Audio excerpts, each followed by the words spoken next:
Before I start this video, I want to say that I am back at school now, and that's why I haven't uploaded in almost forever. And it might be that like that a lot with how busy I can be, but I'll try to upload at least once a week. The solar system is the place which the Earth, the planet we live on, resides. The solar system is made up of one star, 8 planets, 5 dwarf planets, asteroids, orbitals, as well as a series of moons. First we have the Sun, which is the star at the center of the solar system. It holds the system together with gravity and is made entirely of plasma.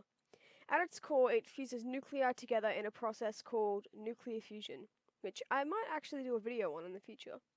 Next we have Mercury, a small iron-rich planet roughly the same size as Earth's moon. Due to orbital mechanics, it is technically the closest to every other planet in the solar system. CGP Grey did a video about that. You should watch it after this one.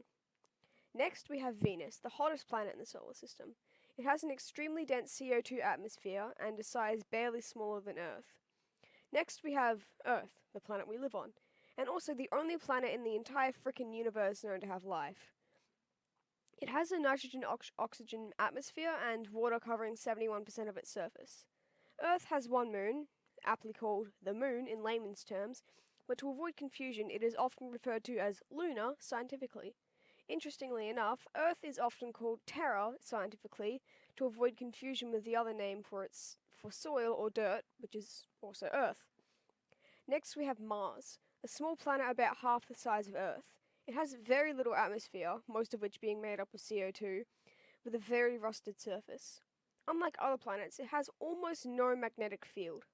It has 2 moons, Phobos and Deimos, and these moons are also the closest orbiting moons in the solar system to its respective planet. Between Mars and Jupiter lies the asteroid belt, which is a ring-like trail of asteroids separating the inner and outer solar system. This is where the first dwarf planet Ceres sits. Next we have Jupiter, a gas giant and the biggest planet in the solar system, and it is the closest gas giant to the Sun. It has a very small set of rings which are made of dust, but they are difficult to observe, hence why they are almost never depicted. Next is Saturn, a gas giant and the second largest planet in the solar system. It has the most moons and the largest set of rings, which are mostly made of ice. Next is Uranus, a gas giant and the only planet to rotate on a mostly horizontal axis. It has a small set of rings and 27 moons. Next is Neptune, a gas giant similar in size to Uranus, and it has 13 known moons and a small set of rings. It also has extremely fast wind speeds. Next we have the Kuiper belt, which is similar to the asteroid belt but is made up mostly of chunks of ice. It is home to the dwarf planets of Pluto, Makemake, Haumea, and Ares. Who is naming these? Anyway, interestingly enough, some scientists are saying they have actually discovered a 6th dwarf planet in this area, although it's unconfirmed. Finally is the Oort cloud, the outermost part of the solar system. It is made up of a sparse collection of icy rocks at the edge of the solar system. It serves as a boundary for what is and isn't inside the solar system.